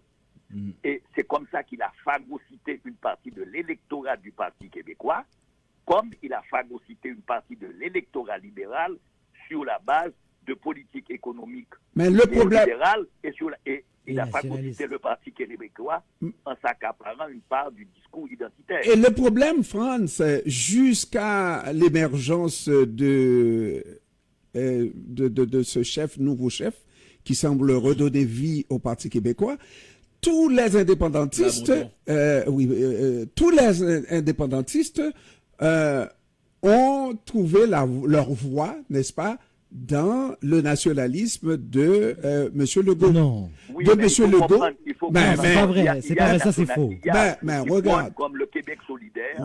Regarde, ils ont voté Attendez. Legault. Ils ont Non, voté non. Legault pour éviter Si tu prends- si tu pour prends éviter les- les vieux, si pour tu éviter prends les vieux Si tu partis. prends les voix Maître du Parti Pierre, québécois je et vais du juste- je vais juste passer- des Québec avant de passer la solidaire, parole à Étienne, je veux juste faire une petite remarque. Mhm. Il faut comprendre que dans ce genre de discours que Legault a avancé, et Legault lui-même est un transfuge comme Bernard Drinville, ce sont des transfuges du Parti québécois.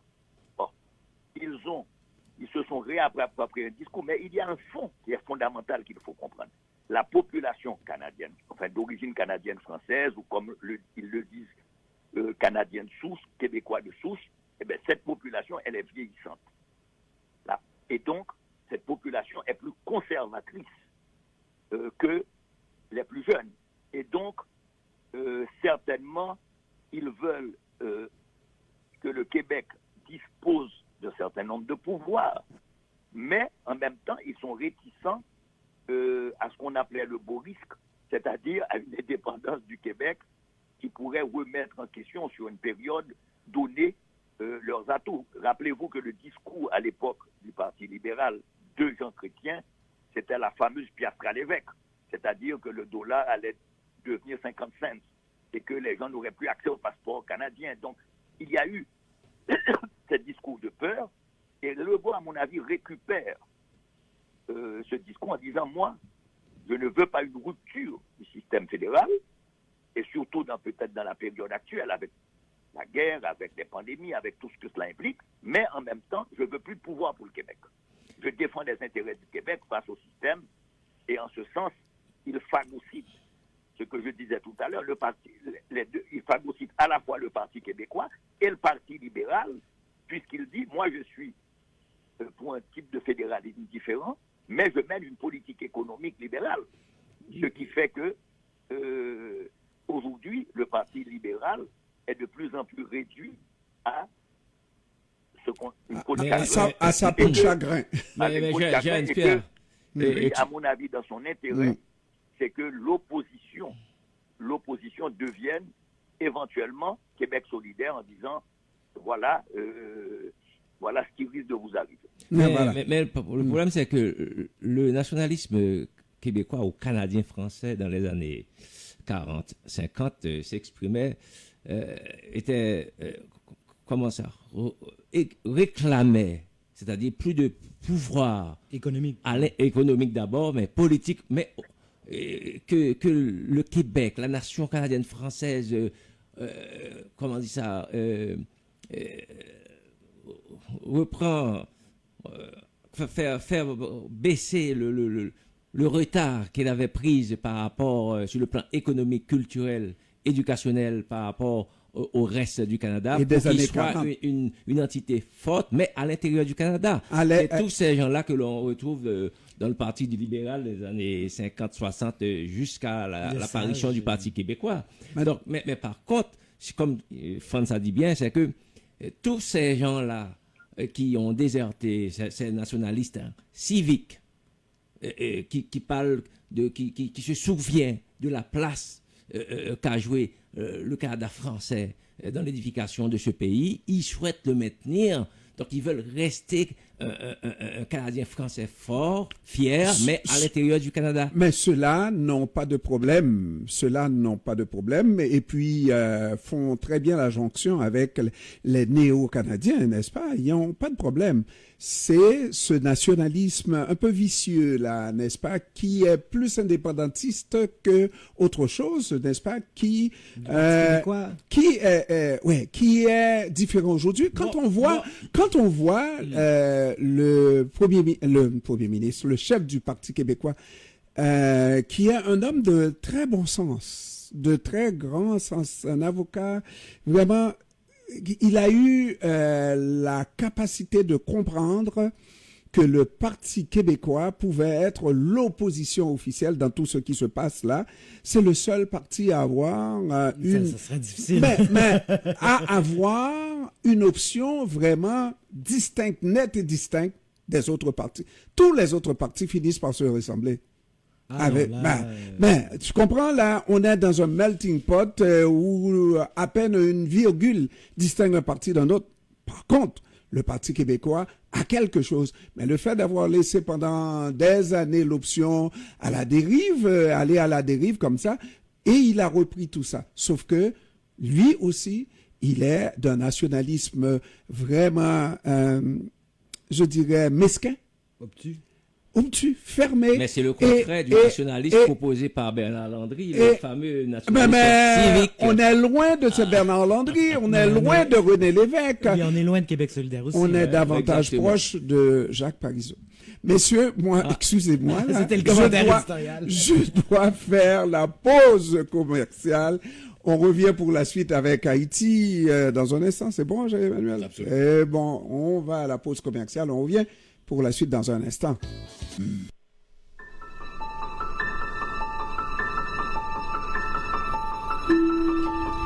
Les enfants, le travail, les transports, on court, on se bouscule, on se salit, on s'insulte.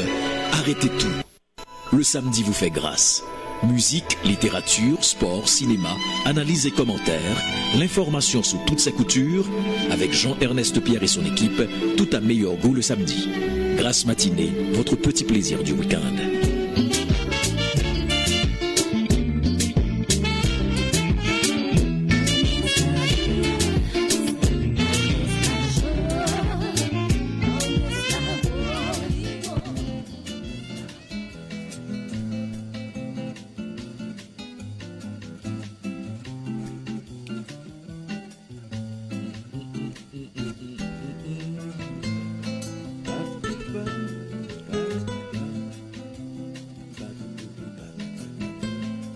Mesdames et messieurs, nous sommes de retour avec la belle équipe du samedi et on va... Bon, alors il...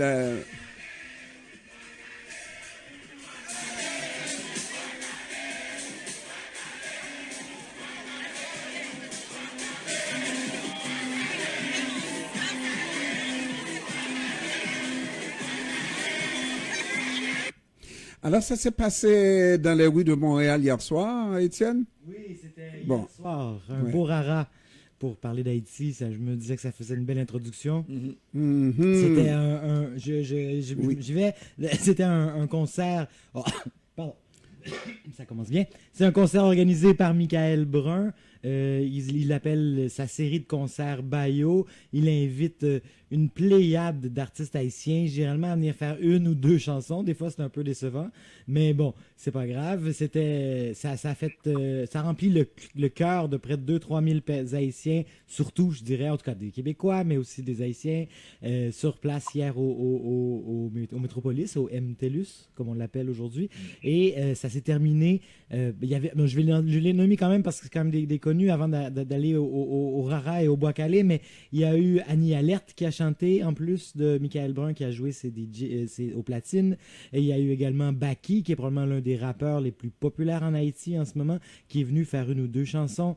Il y a eu Bookman Experience, qui a fait un ou deux grands succès pour le plus grand plaisir de tous. Il y a eu aussi une participation du chanteur montréalais, rwandais, Corneille, qui est venu faire un de ses succès que la foule a entonné en chœur. Donc ça a été une belle soirée qui s'est terminée dans un rara qui a pris la rue devant Ça a été improvisé ou c'était préparé, le Rara? D'après moi, le rara était prévu dans le programme. Ah oui, C'était puisque le groupe était là, était dans la salle et a été annoncé comme tel. Et après ça, je pense que ça fait partie aussi du concept de ces soirées-là. Je pense pas que c'est la première fois qu'il fait ça dans ces soirées Bayo. Et donc, le groupe Rara a pris la rue, a sorti carrément par l'entrée principale du Métropolis, est descendu dans la rue et a marché un coin de rue et demi avant de revenir sur le coin de rue, sur le même coin de rue et de retourner. En tout cas, ils ont fait 3-4 allers-retours comme ça. au son de... Donc, c'était Au son de Bois-Calais. Bois-Calais, entre autres. Beaucoup, ça a été répété plusieurs fois. Et on remarque donc, à travers tout ça, le lien est toujours très fort avec l'actualité sociale à Port-au-Prince et en Haïti et la diaspora à Montréal. Ça nous amène donc à parler de ce qui s'est fait et j'ai dit encore en début d'émission que le gouvernement, mais en tout cas le Parti libéral au pouvoir a rencontré des membres de la communauté des Haïtiens du Canada pour parler des dernières activités et de ce qui a été fait par ce gouvernement. Et de ce qu'on prévoit faire. On a expliqué lors de cette réunion du 6 ce qui s'est passé, le projet qu'on avait et pourquoi qu'on a choisi d'aider Haïti par le biais de la République dominicaine, etc. Ça aurait été un problème de personnel, paraît-il, n'est-ce pas? En Haïti, bon, il y a un personnel composé de 23 membres à l'ambassade, tandis qu'en République dominicaine, il n'y a que 2 ou 3. Donc, on allait renforcer le personnel de la République dominicaine pour pouvoir aider. Alors, il semble que pour une fois, les Haïtiens invités ne sont pas tombés dans le panneau et on dit très clairement qu'ils ne comprenaient pas et qu'ils ne voulaient pas et qu'ils pensaient que la meilleure façon d'aider Haïti, c'est en Haïti. Ça a été dit? Ça a été dit et je crois que la ministre aussi a répondu qu'elle a compris la position de la communauté haïtienne de manière générale. Bon, je pense ils l'ont compris assez rapidement, mais là, ils essaient de rattraper un peu la gaffe. Sans trop perdre la face, et ils essaient de maintenir un peu un demi-programme annoncé pour que ça ressemble un peu à ce qui avait été annoncé, mais tout en amadouant un peu tout le monde, en disant c'est pas si gros, c'est pas si important, mais en même temps il faut qu'on vous explique, chose qu'ils auraient probablement dû faire avant. On leur aurait probablement expliqué déjà bien avant l'histoire que Mme Joly semble avoir oubliée entre Haïti et la République dominicaine, qui est une histoire histoire assez complexe. Très complexe. Et moi, ce que j'ai noté surtout, et puis c'est peut-être le défaut de durer au pouvoir, n'est-ce pas? On se fait des ennemis et on n'aime pas, les politiciens n'aiment pas avoir des critiques, n'est-ce pas? On aime avoir des critiques dithyrambiques, toujours dans le même sens. Et comment ça a été reçu par Mme Joly? Non, je pense que ça s'est bien passé. Les gens qui critiquent comme CEPAM n'a pas été invité. Hein? Frédéric Boiron n'a pas été invité. Hein? Parce que, bon, c'est des gens qui critiquent généralement. Surtout sur la dernière initiative, après l'avion et les bateaux, n'est-ce pas? La dernière initiative qui nous amenait à attendre une aide à Haïti à partir de Saint-Domingue, de la République dominicaine, c'en était de trop et le parti a été critiqué et les gens qui critiquent, on n'aime pas trop. Cela dit, moi de toute façon, tous ceux qui étaient invités, d'après ce qu'on m'a dit, tous ceux qui étaient invités étaient soigneusement sélectionnés à partir de la position du gouvernement canadien, parce que et c'est ça qui m'étonne un peu. Remarquez que c'était plus un consensus qu'on devait avoir sur une éventuelle intervention, sur l'intervention en Haïti. Donc toute tendance, même nuancée par rapport à la question d'une intervention, était écartée. Mais là, on s'en va vers ça. Là. Il y a des discussions, il y a des plans. Le Miami Herald a dévoilé cette semaine des plans. Donc, c'est mettre en place une masse critique à Montréal qui dira que oui, qui supporte absolument l'intervention. Absolument. Mais moi, je pense que ça ne dépend pas vraiment du Canada, même avec tout le respect que l'on doit au Premier ministre, au gouvernement. Mais je pense que... Excuse-moi, il y a à peu près 3 jours ou 2 jours, s'est tenu aux Nations Unies une réunion du Conseil de sécurité sur Haïti.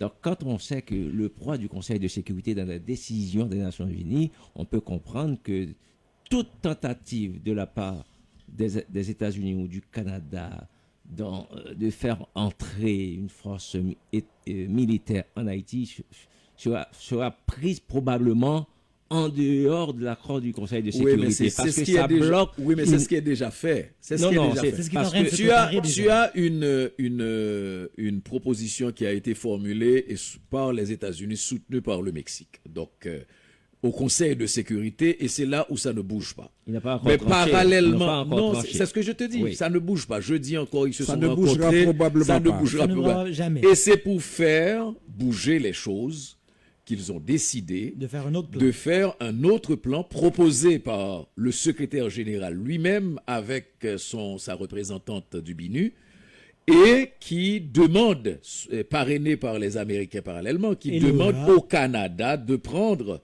le leadership de la dynamique. Et maintenant, cette demande-là, elle est très informelle. Il y a pas de... La visite... Non. C'est que le Canada, ils ont demandé parce qu'ils ont trop lâche de le faire eux-mêmes. Mais c'est juste, hey, mon ami, peux-tu faire ça? Et le Canada a dit, ben oui. Le Canada a dit, bien oui, mais il n'y avait pas d'obligation, il n'y avait pas de rôle à... C'est comme le Canada qui est en train de faire des contacts pour voir si le Brésil pourrait prendre... pour voir si la CARICOM pourrait prendre. Jean-Emmanuel, je sens que tu tu avais une ligne d'informations à donner. Je te laisse donner, mais on est allé dans ce sens-là aussi à La Réunion, en donnant une liste de pays et même de pays d'Afrique qui sont prêts dans le Rwanda, donc à rentrer dans la danse pour aller aider Haïti. Si vous avez lu le reportage du Miami Herald qui a été publié il y a 2-3 jours, il dévoilait le fameux plan. Mais c'est un plan qui, justement, exclut, comme on disait, les Nations Unies, le Conseil de sécurité, qui passerait probablement à travers l'OEA ou la CARICOM, et qui n'inclurait probablement pas beaucoup de militaires. Et donc, on parle encore d'assistance technique. C'est hybride. On est loin. C'est hybride, mais qui n'y aurait pas beaucoup. C'est-à-dire que ce n'est pas une force militaire. Depuis le début... J'ai l'impression qu'en Haïti, comme à l'étranger, on pose mal le débat parce que y il y a très peu été question d'envoyer des militaires reprendre le rôle que la MINUSTAH avait avant. Et là, je comprends que ça fait peur aux gens et pour les bonnes raisons, mais cette fois-ci, on est devant comment appuyer la PNH de manière efficace sans avoir justement à envoyer des bataillons complets pour sécuriser des zones complètes. Et là, on veut se baser plus sur les forces en présence. Je pense que c'est probablement une meilleure solution, mais surtout, il faudrait éventuellement prendre des bonnes décisions et avancer. Et j'ai l'impression que ça traîne. Ça fait peut-être juste depuis l'automne que le gouvernement a officiellement demandé de l'aide, mais ça fait longtemps que ce problème-là existe. Ça fait longtemps qu'on aurait dû en discuter. Ça prend 1 an pour livrer 18 blindés qui avaient été commandés pour le mois même. À chaque fois, c'est long. Là, je comprends pas qu'on fait encore des discussions cette semaine, des rencontres politiques à n'en plus finir. 2 ans après la mort hier donc du président, on est encore en train de demander aux gens de mettre de l'eau dans leur vin pour faire des réunions politiques. Mais ce qui, Jean-Emmanuel, parce que tu risques de t'endormir, là, c'est pas nous ne t'endormons pas, j'espère. Alors, je vous écoute religieusement, j'interviens chaque fois. Ce qui est difficile, messieurs, à accepter, c'est de voir que l'un des prétextes de la communauté internationale canadienne, excusez-moi, c'est de dire que les Haïtiens ne s'entendent pas entre eux sur l'intervention qu'il doit y avoir en Haïti.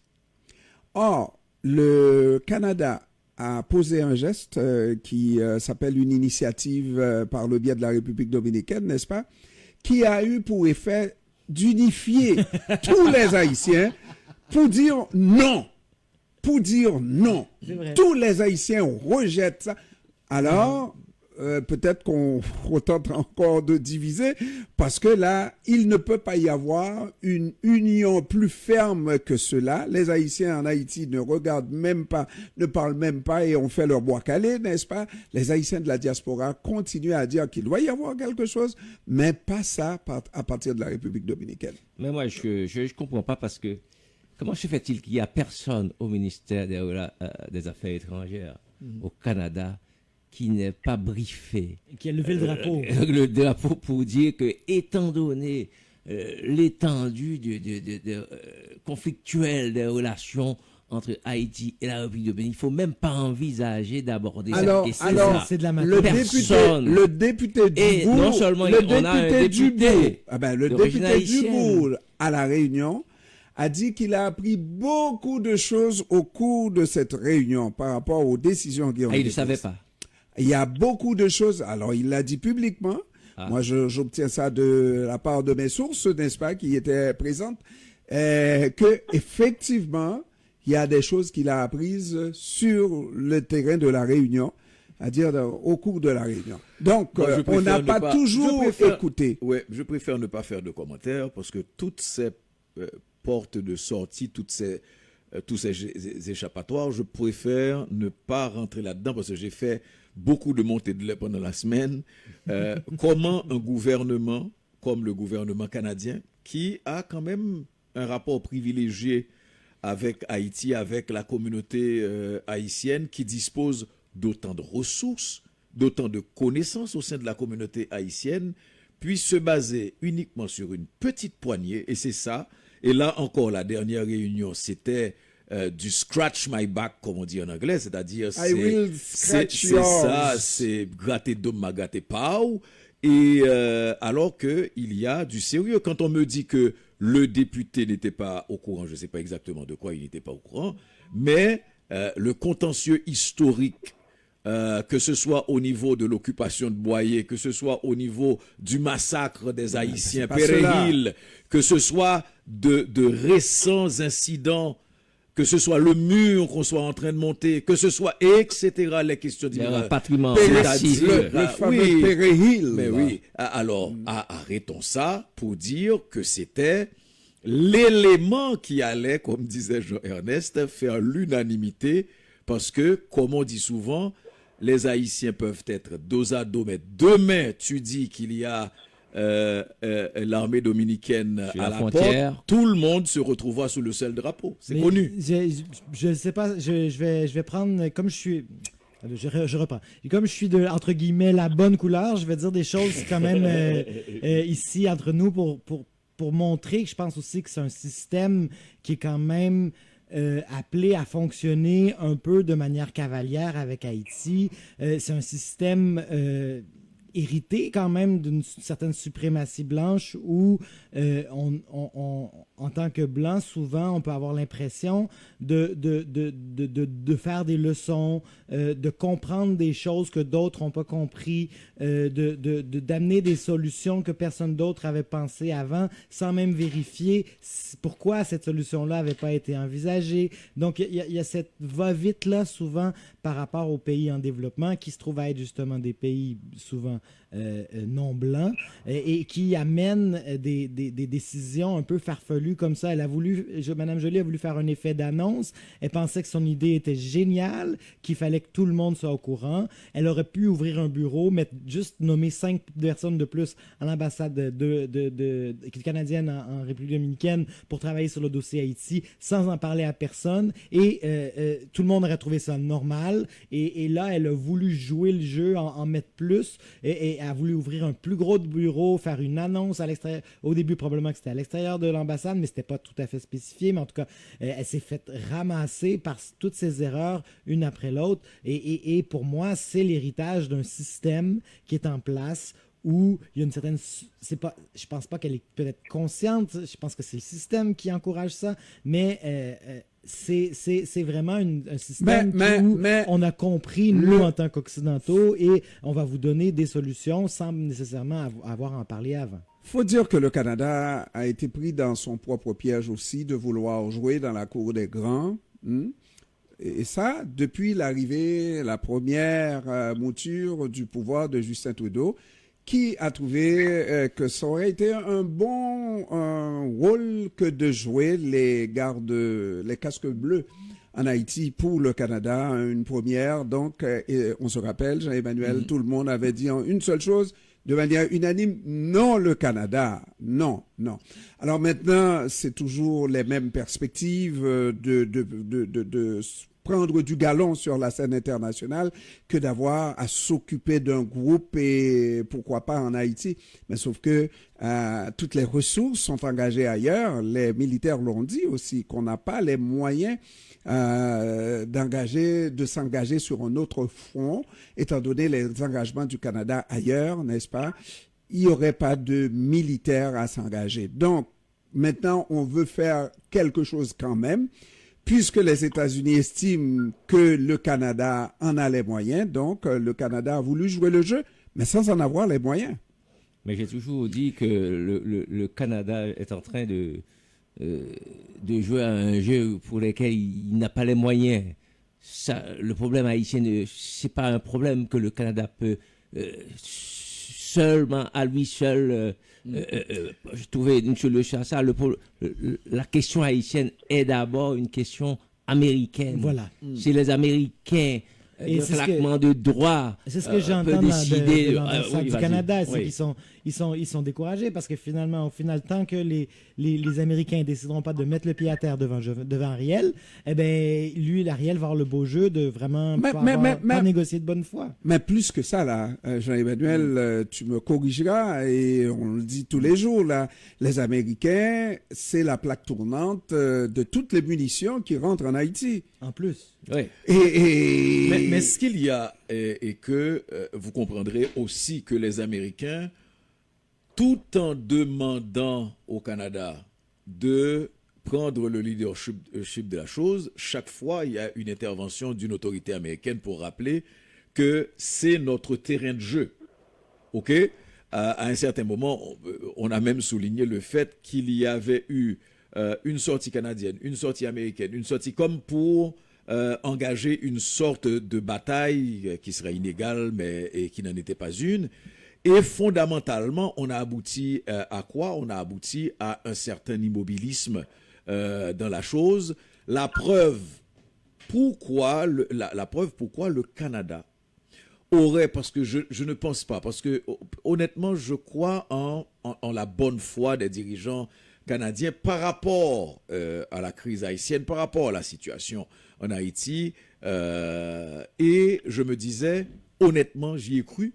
Quand le Canada a envoyé pour des repérages, soi-disant, les avions, oui.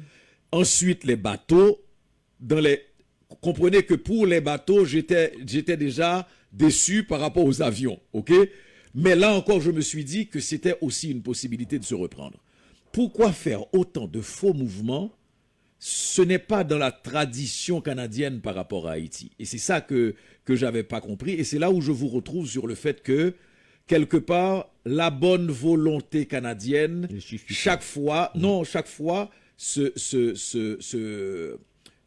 retrouve confrontée, se heurte à l'autorité américaine sur le fait que c'est pas dans cette direction ou c'est pas le moment.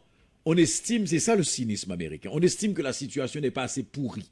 Mais les Américains, ils voudraient que le Canada prenne la direction d'une force internationale en Haïti, mais de l'autre côté, c'est eux qui tiennent les rênes du gouvernement. Exact. Donc, ils veulent que cette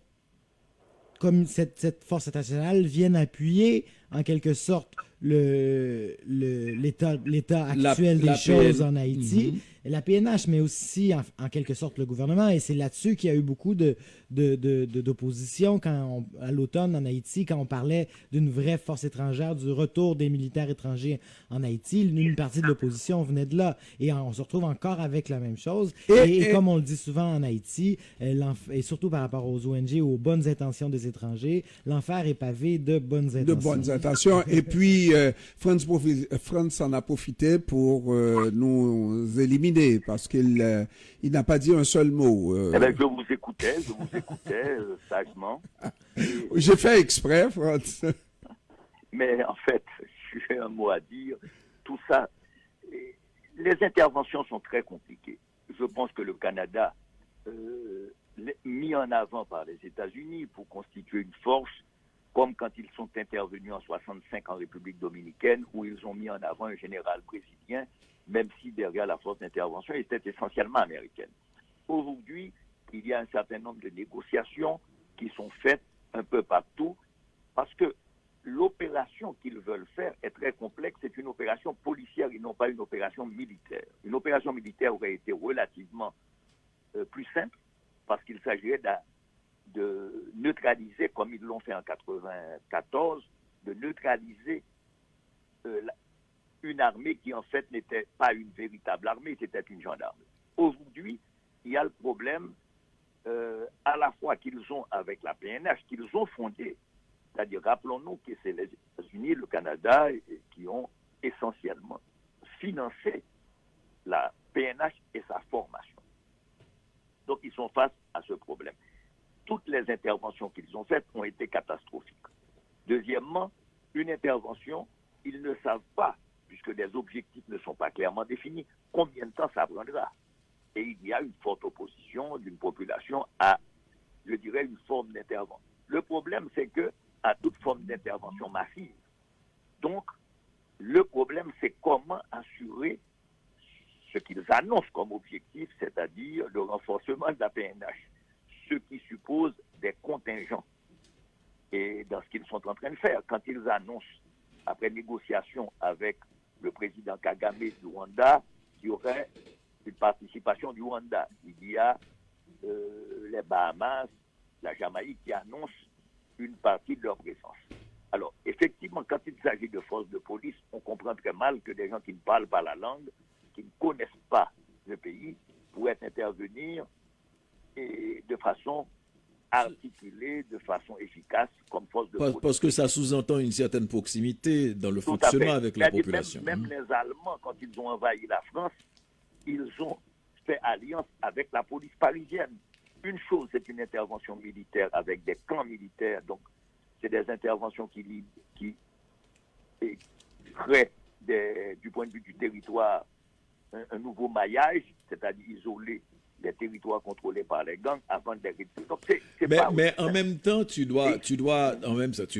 on doit se rappeler que la force policière évoquée est prétexte au contournement qu'on est en train d'utiliser par rapport au Conseil de sécurité.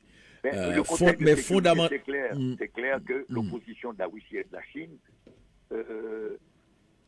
ne permet pas une intervention du Conseil. C'est ça. Et on cherche une voie de contournement, absolument. Vous savez, il y a un traité qui n'a jamais vraiment, qui a été utilisé en 1965 pour la République dominicaine. C'est le traité qui permet aux forces armées d'intervenir, le traité panaméricain, qui a été fait à l'époque de la guerre froide. Mais les pays latino-américains sont très réticents après l'échec de la MINUSTA d'intervenir dans ce dossier. Eux-mêmes sont confrontés à d'autres types de problèmes. On voit la difficulté de tout ça, que pour maintenir des forces qui en fait ne peuvent pas vraiment être efficaces. Moi je me fais toujours dire par Franz, c'est beaucoup plus complexe que ça. Mais c'est pourquoi j'aime, et je vais me faire dire encore une fois, c'est beaucoup plus complexe. Moi, je pense que Franz Voltaire, je pense que les étrangers ne veulent pas intervenir en Haïti et se cherchent des prétextes pour ne pas intervenir en Haïti. Quand ils veulent intervenir en Haïti, ils interviennent en Haïti. Non, Maître Pierre, moi... Bon, les États-Unis sont... Maître Pierre, ça a pris de 91 pour les dernières interventions. Ça a pris de 91, c'est-à-dire de décembre 91. La situation... Ça a pris 3 ans, attendez, avec le coup d'État, ça a pris 3 ans pour l'intervention américaine en 94. C'est-à-dire, et si vous regardez d'autres pays, par exemple, des interventions en République centrafricaine ou ailleurs, ça prend un certain nombre de temps. Maintenant, quel serait le problème? C'est qu'avec la crise en Ukraine, il est évident que ce n'est pas une priorité pour eux. Mais c'est eux qui ont créé le désordre. Ce à quoi nous avons souvent assisté et qui aidait beaucoup la situation en Haïti, qui faisait en sorte que les États-Unis nous prenaient au sérieux, c'était la possibilité que les Haïtiens envahissent les plages de la Floride, n'est-ce pas? Aujourd'hui, non, on s'en fout. Moi, je pense on prend mais à l'époque, c'est que Biden a fermé la frontière. Donc, c'est ça. Ce problème-là n'existe plus. Non, parce qu'il on les retourne à tour de bras. Et ce sont la plupart de ces bandits-là qui vont renforcer les gangs, etc. Ou bien on va attendre qu'ils fassent la paix entre eux et puis pour faire baisser la tension, comme ça s'est passé il y a une semaine ou deux à Cité Soleil au Bel Air. Mais ça c'est encore... On en a parlé Jean-Emmanuel a appelé ça la paix des braves. Je ne sais pas si ça a une connotation quand même. Cela dit... Ça nous prendrait trop de temps. C'est trop complexe. Pour expliquer, c'est complexe. C'est complexe. Alors, messieurs, puisque c'est complexe, on fera une autre émission la semaine prochaine. Pour expliquer toute la complexité de la chose. Toute la complexité. Franz, merci beaucoup. Allez, merci. Bonne fin de semaine. Merci, Gessler Jean-Gilles. Merci à tous et puis à la prochaine. Et le jeune qui est là avec nous, là, Bois-Calais.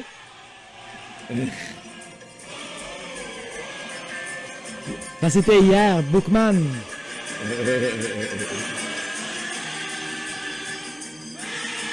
Dans les rues de Montréal. Dans les rues de Montréal. C'est dans le concert. Ça, c'est dans le concert.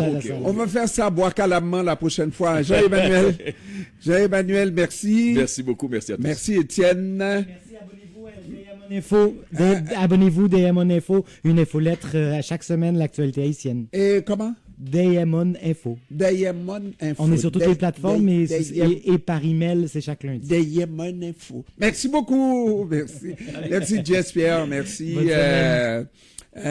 Corny Mézier, Ghislaine Hébert. Merci. Au revoir et à la prochaine.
entrepreneurs, hommes et femmes d'affaires.